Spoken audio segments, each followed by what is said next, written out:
जियाउल हक साहब, निराला ने कम्युनिस्ट पार्टी की एक अपील पढ़ी थी दूसरे महायुद्ध के समय में। वे लोग कोष इकट्ठा कर रहे थे क्योंकि दूसरे महायुद्ध के समय में घनघोर महंगाई आई थी। तो गरीब लोगों में काम करने के लिए, उनकी मदद करने के लिए कम्युनिस्ट पार्टी ने कोष के लिए एक अपील की थी। निराला जी खुद कम्युनिस्ट पार्टी के दफ्तर में इलाहाबाद में पहुंचे, नवल जी ने लिखा है, और उन्होंने कम्युनिस्ट पार्टी के उस समय के सचिव को 10 रुपये दिए, उस जमाने का 10 रुपये, और कहा कि अभी मेरे पास इतना ही है, बाद में मैं और दे जाऊंगा।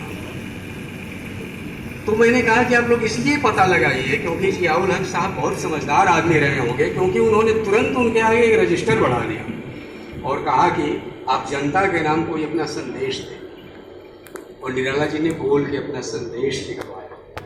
तो आप लोग नवल जी के यहाँ ही पढ़ लीजिएगा, उसमें लिखा है कि मैं कम्युनिस्ट पार्टी का क्यों समर्थन करता हूँ, ये क्या काम कर रही है और उसका क्या महत्व है। और उस समय उसको लेकर जो तरह तरह के आरोप और लांछन लग रहे थे, निराला ने उसका भी हल्का संकेत दिया है और कहा है कि ये इन चीज़ों का मैं समर्थक नहीं हूँ।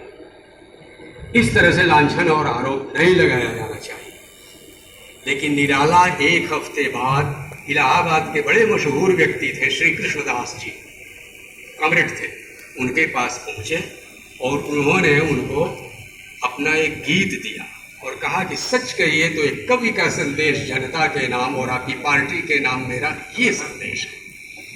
वह कविता थी, जल्द आओ आओ जल्द आओ पैर बढ़ाओ, जल्द जल्द आओ पैर बढ़ाओ। अमीरों की हवेली होगी, गरीबों की पाठशाला वाली बहुत प्रसिद्ध गीत है। ये गीत लोकयुद्ध ने बाकायदा निराला का चित्र दे करके उसे छापा था। तो लोकयुद्ध से कुछ जनशक्ति से वेरीफाई करके नवल जी ने ये दिया था। इसके बाद इलाहाबाद में पता लगाया गया, जियाउल हक साहब तब जीवित थे, मैं भी उनसे मिला था, अभी 1-2 साल पहले गुजर गए।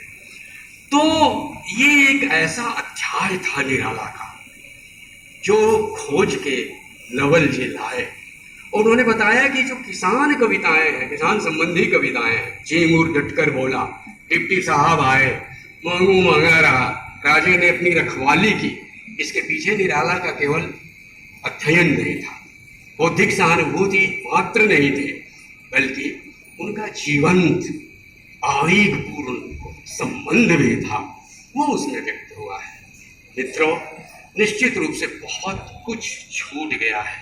आप सब लोग सुबुद्ध जन हैं, मैं आप सबसे क्षमा याचना करता हूँ कि इतने कम समय में ही मैंने कुछ कोशिश की उसका नमूना देने की। नवल जी ने जो जीवन भर तपस्या की, मैं कहूँगा, उनके बारे में बहुत सारी मैंने कहानियाँ सुनी और कुछ सुन रखी थी। उन्होंने सारा समय बचा के, जाहिर है कि बहुत लोगों को शिकायतें रही होंगी, लेकिन उन्होंने सारा समय वो दिया किसको? गीत और कला में निराला ने कहा है कि मैंने बहुत सोच समझ करके मित्रों के बजाय हिंदी का मुख देखा और इसलिए मैंने पंत जी और पल्लव लिखा। मैंने कठोर आलोचना क्योंकि हिंदी का मुख देख करके। रामविलास जी को वो आदर करते थे, त्रिलोचन जी को आदर करते थे, जानकी वल्लभ शास्त्री को आदर करते थे, लेकिन इनकी मान्यताओं का अगर उन्होंने खंडन किया तो मैं समझता हूँ कि हिंदी का मुख देख कर किया। इसलिए हमें भी उसका आदर करना चाहिए, उनकी उस तपस्या का और मैं कहूँगा कि त्याग का, उस रचना में जो उन्होंने अपने को डाल दिया है, उसका दान का, उस दान का हमें सम्मान करना चाहिए। मैं पटना विश्वविद्यालय का की प्रशंसा करता हूँ कि उन्होंने उनकी स्मृति में यह व्याख्यान माला आयोजित की। ये वास्तव में दूसरे विश्वविद्यालयों के लिए भी एक संदेश है और मैं कह सकता हूँ कि बिहार सोच दिवे,